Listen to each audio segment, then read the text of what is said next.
ലോകസമാധാനത്തിന് വേണ്ടി പ്രവർത്തിക്കുന്ന മനുഷ്യത്വവും നീതിയും ഉറപ്പാക്കാൻ വേണ്ടി ഉണ്ടാക്കിയ സംഘടനയാണല്ലോ ഐക്യരാഷ്ട്രസഭ. മനുഷ്യാവകാശം സംരക്ഷിക്കാൻ വേണ്ടി നിലനിൽക്കുന്ന ഈ സഭയിൽ മനുഷ്യാവകാശങ്ങൾക്ക് പുല്ലുവില നൽകുന്ന, വംശഹത്യ നടത്തുന്ന, സ്വാർത്ഥതയ്ക്ക് വേണ്ടി ആരുടെ കഴുത്തിലും കത്തിവെക്കാൻ മടിയില്ലാത്ത ഇസ്രായേൽ ഇനി വേണ്ട. ഇസ്രായേലിനോട് കടക്ക് പുറത്ത് എന്ന് പറയുകയാണ് ലോകരാജ്യങ്ങൾ.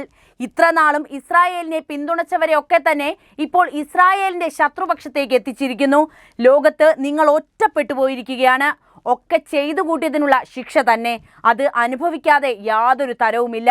ഈ നീക്കത്തെ നിങ്ങൾ എങ്ങനെ കാണുന്നുവെന്ന് കമന്റ് ചെയ്യണേ. നമുക്ക് വിഷയത്തിലേക്ക് വരാം. ഗാസയിൽ ഇസ്രായേൽ നടത്തുന്ന സൈനിക നടപടികളും അതിൽ നിന്നുണ്ടാക്കുന്ന വൻതോതിലുള്ള ജീവഹാനിയും നാശനഷ്ടങ്ങളും ലോക മനസാക്ഷിയെ ആഴത്തിൽ സ്വാധീനിച്ചിട്ടുണ്ട്. ഈ സാഹചര്യത്തിൽ ലോകം മുഴുവൻ ഇസ്രായേലിന് എതിരായി ഉയരുന്ന പ്രതിഷേധങ്ങൾ, രാഷ്ട്രീയ ഒറ്റപ്പെടൽ, സാമ്പത്തിക ഉപരോധങ്ങൾ എന്നിവ ഇസ്രായേലിന് ഒരു ദുർവിധിയാണ് ഇപ്പോൾ സൃഷ്ടിച്ചിരിക്കുന്നത്. ഇത്തരമൊരു പ്രതിസന്ധി എങ്ങനെ രൂപപ്പെട്ടു, അതിന് പിന്നിലെ കാരണങ്ങൾ എന്തൊക്കെയാണെന്നൊക്കെ നമുക്ക് വിശദീകരിക്കാം. ഇസ്രായേലിന്റെയും ഫലസ്തീൻ പ്രദേശങ്ങളുടെയും സംഘർഷം ദശകങ്ങളായി തുടർന്നു വരുന്ന ഒന്നാണ്. 1948 ഇസ്രായേൽ എന്ന രാജ്യം ഉണ്ടായതു മുതൽ അതിനെതിരായ പല യുദ്ധങ്ങളും, ഭൂമിക്കായി നടന്ന സംഘർഷങ്ങളും, രാഷ്ട്രീയ വൈര്യങ്ങളും ലോകത്തിന്റെ ശ്രദ്ധയിൽപ്പെട്ടിട്ടുണ്ട്. ഗാസയെ നിയന്ത്രിക്കുന്നത് ഹമാസ് എന്ന ആയുധധാരിയായ സംഘടനയാണ്. ഇസ്രായേലിനെ ഇല്ലാതാക്കാനാണ് ഹമാസിന്റെ ലക്ഷ്യമെന്ന് ഇസ്രായേൽ ആരോപിക്കുന്നു. ഈ സുരക്ഷാ ഭീഷണിയെ മുൻനിർത്തി ഇസ്രായേൽ നടത്തുന്ന ആക്രമണങ്ങൾ, അതിന്റെ വ്യാപ്തി, ജനഹാനി എന്നിവ ലോകത്തിന്റെ മനസാക്ഷിയിൽ ഗൗരവകരമായ ചോദ്യങ്ങളാണ് ഉയർത്തിയത്. ഇസ്രായേൽ നടത്തുന്ന ആക്രമണങ്ങൾ പലപ്പോഴും സാധാരണ പൗരന്മാരുടെ ജീവൻ നഷ്ടപ്പെടുന്നതിനും അതുപോലെ തന്നെ അടിസ്ഥാന സൗകര്യങ്ങൾ തകർന്നടിയുന്നതിനും കാരണമായിട്ടുണ്ട്. ആശുപത്രികൾ, സ്കൂളുകൾ, താമസ സ്ഥലങ്ങൾ എന്നിവ ലക്ഷ്യമാക്കിയിട്ടാണ് അവർ ആക്രമണങ്ങൾ അഴിച്ചുവിട്ടത്. ഇത് മനുഷ്യാവകാശ ലംഘനമായി ലോകത്തിന്റെ പല ഭാഗങ്ങളിലും കണക്കാക്കപ്പെടുന്നുണ്ട്. സൈനിക ലക്ഷ്യങ്ങളെ മറികടന്ന് സാധാരണ ജനങ്ങൾക്കുണ്ടാകുന്ന ദുരിതം ലോകം മുഴുവൻ പ്രതിഷേധങ്ങൾക്കും വഴി തുറന്നു. ലോകത്തിലെ പല രാജ്യങ്ങളും ഇസ്രായേലിന്റെ ആക്രമണങ്ങൾക്കെതിരെ ഇതിനോടകം തന്നെ നിലപാട് സ്വീകരിച്ചവരാണ്. ഐക്യരാഷ്ട്രസഭ ഉൾപ്പെടെയുള്ള അന്താരാഷ്ട്ര വേദികൾ ഇസ്രായേലിനെ വിമർശിച്ചുകൊണ്ടിരിക്കുന്നു. ചില രാജ്യങ്ങൾ സഹായങ്ങൾ കുറയ്ക്കുകയോ ഉപരോധങ്ങൾ ഏർപ്പെടുത്തുകയോ ചെയ്തു കഴിഞ്ഞു. മനുഷ്യാവകാശ സംഘടനകളും പൊതുസമൂഹവും ഇസ്രായേലിനെതിരെ പ്രചരണം നടത്തി തുടങ്ങി. ഈ ഒറ്റപ്പെടൽ ഇസ്രായേലിന് സാമ്പത്തികവും രാഷ്ട്രീയപരവുമായ സമ്മർദ്ദവും സൃഷ്ടിച്ചിട്ടുണ്ട്. ഇന്നത്തെ സോഷ്യൽ മീഡിയയും ഡിജിറ്റൽ വാർത്താവിനിമയം ലോകത്തിന്റെ ഏത് കോണിലുള്ള സംഭവവും ഉടൻ തന്നെ എല്ലാവരുടെയും മുന്നിലെത്തിക്കാറുണ്ട്. ഗാസയിലെ കുട്ടികൾ മരിച്ച വാർത്തകളും, ആരോഗ്യ സംവിധാനങ്ങൾ തകർന്ന വാർത്തകളും, അഭയാർത്ഥികളുടെ ദുരിതവും മനുഷ്യരുടെ മനസ്സിൽ ആഴത്തിൽ സ്വാധീനം ചെലുത്തിയ വാർത്തകൾ തന്നെയാണ്. ഇത് ഇസ്രായേലിനെതിരായ ആഗോള വികാരങ്ങൾ വർദ്ധിപ്പിക്കാൻ സഹായിച്ചിട്ടുണ്ട്. ഇസ്രായേലിന് പിന്തുണ നൽകുന്ന രാജ്യങ്ങളും അതിനെ വിമർശിക്കുന്ന രാജ്യങ്ങളും ലോകരാഷ്ട്രീയത്തിലെ ശക്തമായ ധ്രുവീകരണം വർദ്ധിപ്പിച്ചു. ചില രാജ്യങ്ങൾ ഇസ്രായേലിന്റെ സുരക്ഷാ ആശങ്കകൾ അംഗീകരിച്ചാലും വലിയൊരു വിഭാഗം അതിന്റെ ആക്രമണങ്ങൾക്കെതിരെ പ്രതിഷേധിക്കുന്നവരാണ്. ഇതിലൂടെ ഇസ്രായേലിന്റെ അന്താരാഷ്ട്ര നില കൂടുതൽ ദുർബലമാകുന്നതാണ് നമുക്ക് മനസ്സിലാക്കാൻ കഴിയുന്നത്. ഇസ്രായേലിന്റെ ദുർവിധി ഒരു സുരക്ഷാ പ്രതിസന്ധിയുടെ പേരിൽ മാത്രം വന്ന ഒന്നല്ല. ദീർഘകാല സംഘർഷം, മനുഷ്യാവകാശ ലംഘനങ്ങൾ, അന്താരാഷ്ട്ര സമ്മർദ്ദം, മാധ്യമങ്ങളിലൂടെ ഉയർന്ന വികാരങ്ങൾ, ശക്തികളുടെ രാഷ്ട്രീയം എന്നിങ്ങനെ നിരവധി ഘടകങ്ങൾ ചേർന്നതാണ് ഇത് രൂപപ്പെട്ടത്.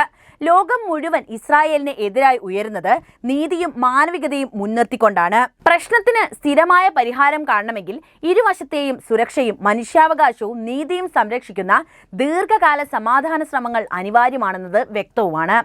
ഇസ്രായേലിൽ സ്വതന്ത്ര കമ്പോളത്തിന് വേണ്ടി വാദിച്ചിരുന്ന ആളായിരുന്നു ഈ നെതന്യാഹു. എന്നാൽ നിലവിലെ സാഹചര്യം അതിനെ അനുവദിക്കുന്നില്ലെന്നും ഇപ്പോൾ രാജ്യത്തെ സാമ്പത്തിക നയം ഒട്ടാർക്കി അഥവാ സ്വയം പര്യാപ്തതയിലേക്ക് മാറേണ്ടി വരുമെന്നും നെതന്യാഹു പറയുന്നുണ്ട്.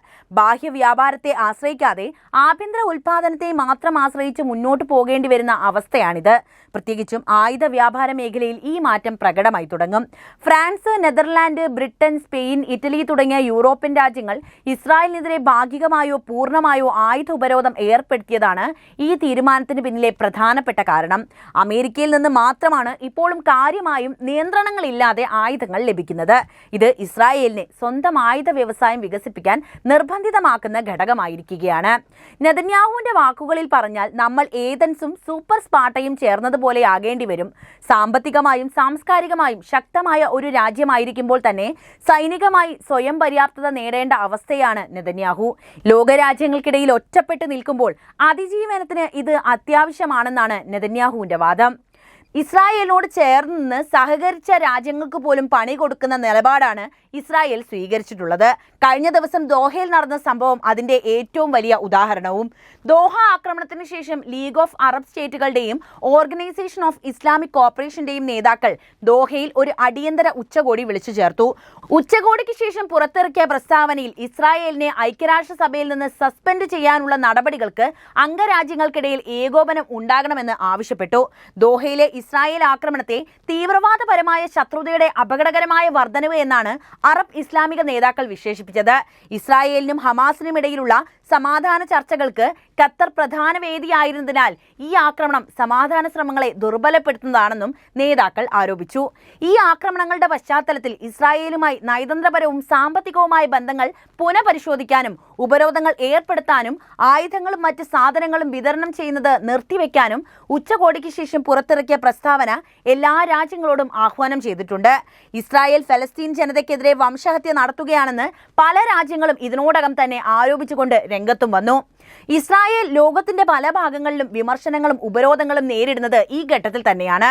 ഗാസയിലെ സൈനിക ആക്രമണങ്ങൾ, വലിയ രീതിയിലുള്ള ജനനാശം, അടിസ്ഥാന സൗകര്യങ്ങളുടെ തകർച്ച തുടങ്ങിയവ ലോക മനസാക്ഷിയെ ആഴത്തിൽ വേദനിപ്പിച്ചിരിക്കുകയാണിപ്പോൾ. ഇതോടൊപ്പം ഇത്തരത്തിലുള്ള നടപടികൾക്ക് തുടർച്ചയായി നൽകുന്ന പിന്തുണ അന്താരാഷ്ട്ര സമൂഹത്തിൽ ഇസ്രായേലിനെ ഒറ്റപ്പെടുത്തുകയും ചെയ്യുന്നു. ഈ സാഹചര്യത്തിൽ UN നിന്ന് പോലും പുറത്താക്കപ്പെടുമോ എന്ന ചോദ്യം ഏറെ പ്രസക്തമാണ്. ഇത്തരം ഒരു ഭാവി സംഭവിച്ചാൽ അതിന്റെ സ്വാധീനം, പ്രത്യാഘാതങ്ങൾ, സാധ്യതകൾ എന്നിവയെക്കുറിച്ചുള്ള വിശകലനമാണ് നമുക്കിനി നോക്കാനുള്ളത്. UN ഒരു അന്താരാഷ്ട്ര സംഘടനയാണല്ലോ. അംഗരാജ്യങ്ങൾ തമ്മിലുള്ള സഹകരണം, സമാധാനം, മനുഷ്യാവകാശ സംരക്ഷണം എന്നിവ ലക്ഷ്യമിട്ടാണ് ഈ സംഘടന മുന്നോട്ട് പോകുന്നത്. ഒരു രാജ്യം അതിന്റെ അടിസ്ഥാന നയങ്ങൾ ലംഘിക്കുകയോ മനുഷ്യാവകാശങ്ങൾക്കെതിരായി പ്രവർത്തിക്കുകയോ അന്താരാഷ്ട്ര നിയമങ്ങൾ നിരന്തരമായി അവഗണിക്കുകയോ ചെയ്യുന്നുണ്ടെങ്കിൽ അതിനെതിരെ കർശന നടപടികൾ സ്വീകരിക്കാമെന്ന ഒരു ബോധം ഇവിടെയുണ്ട്. പുറത്താക്കൽ അതിന്റെ ഏറ്റവും ഗുരുതരമായ രൂപമായിരിക്കും. ഒരു രാജ്യത്തിന് സുരക്ഷാ കൗൺസിലും അതുപോലെ ജനറൽ അസംബ്ലിയിലും പങ്കെടുപ്പിക്കാനോ അന്താരാഷ്ട്ര കരാറുകളിൽ പങ്കാളിയാകാനോ കഴിയാതെ വന്നേക്കും.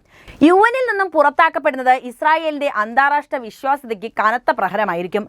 അന്താരാഷ്ട്ര വേദികളിൽ തന്റെ സുരക്ഷാ ആശങ്കകളും രാഷ്ട്രീയ നിലപാടുകളും അവതരിപ്പിക്കാനാകാതെ പോകും. പല ശക്തരായ രാജ്യങ്ങളും ഇസ്രായേലിനെ പിന്തുണയ്ക്കുന്നതിൽ മടിച്ചേക്കാം. നയതന്ത്ര ബന്ധങ്ങൾ ദുർബലമാകുകയും ഏകാന്തത വർദ്ധിക്കുകയും ചെയ്യും. അന്താരാഷ്ട്ര വ്യാപാരം, സഹായങ്ങൾ, സാങ്കേതിക സഹകരണം തുടങ്ങിയവയിൽ വലിയ തിരിച്ചടി രാജ്യത്തിന് നേരിടേണ്ടതായി വരും. പല രാജ്യങ്ങളും ഇസ്രായേലുമായുള്ള വ്യാപാര കരാറുകൾ റദ്ദാക്കിയേക്കാം. അതുപോലെ സുരക്ഷാ മേഖലയെയും ഇത് കാര്യമായി ബാധിക്കും. സുരക്ഷാ വിവരങ്ങൾ കൈമാറുന്നതിനോ കൂട്ടായ പ്രതിരോധ സംവിധാനങ്ങളിൽ പങ്കാളിയാകുന്നതിനോ തടസ്സവും നേരിട്ടേക്കാം. ഇസ്രായേലിനുള്ളിലെ ജനങ്ങളുടെയും രാഷ്ട്രീയ നേതൃത്വത്തിന്റെയും നിലപാടുകൾ കൂടുതൽ കടുപ്പത്തിലേക്ക് മാറാനുള്ള സാധ്യതയും അവിടെ നിലനിൽക്കുന്നുണ്ട്. പുറം ലോകത്തിൽ നിന്നും ഒറ്റപ്പെടലിന്റെ സമ്മർദ്ദം ആഭ്യന്തരമായും ദേശീയമായും ആക്രമണപരമായ പ്രതികരണങ്ങളുമായി വർദ്ധിക്കാം. ഇത് സംഘർഷം കൂടുതൽ കഠിനമാകുകയും സമാധാനത്തിനുള്ള ശ്രമങ്ങൾ പിന്നോട്ട് പോകുകയും ചെയ്യുന്നതാണ്. UN നിന്ന് പുറത്താക്കപ്പെടുന്നത് ഇസ്രായേലിന് വെറും രാഷ്ട്രീയ പ്രശ്നം മാത്രമല്ല, അത് സുരക്ഷ, സമ്പദ് വ്യവസ്ഥ, മനുഷ്യാവകാശം, സമാധാനം എന്നീ എല്ലാ മേഖലകളിലും വലിയ പ്രതിസന്ധി സൃഷ്ടിക്കുന്നുണ്ട്. ഇത്തരമൊരു ഭാവി ഒഴിവാക്കണമെങ്കിൽ ഇസ്രായേൽ തന്റെ സുരക്ഷാ ആശങ്കകൾ സമാധാനപരമായി പരിഹരിക്കാനും അന്താരാഷ്ട്ര നിയമങ്ങൾ പാലിക്കാനും അതുപോലെ മനുഷ്യാവകാശങ്ങൾ സംരക്ഷിക്കാനും തയ്യാറാകുക തന്നെ വേണം. അപ്പോൾ മാത്രമേ ദീർഘകാല സ്ഥിരതയും അന്താരാഷ്ട്ര വിശ്വാസ്യതയും ഇവർക്ക് നേടിയെടുക്കാനാകൂ. ഇല്ലെങ്കിൽ ഒറ്റപ്പെടലും സംഘർഷവും തുടർന്നുകൊണ്ടേയിരിക്കും. ഒരു രാജ്യത്തിനു മേലുള്ള ഏറ്റവും വലിയ ദുർവിധിയായിട്ട് അത് മാറുകയും ചെയ്യും. പക്ഷേ ഇതൊക്കെ ഇസ്രായേൽ വരുത്തി വെച്ചതാണ് എന്ന് പറയാതെ വയ്യ. ചെയ്തു കൂട്ടിയതിനുള്ള ശിക്ഷ എന്തായാലും അനുഭവിക്കുക തന്നെ വേണ്ടി വരുമല്ലോ. അതുതന്നെയാണ് ഇപ്പോൾ ഇസ്രായേലിന്റെ വിധി.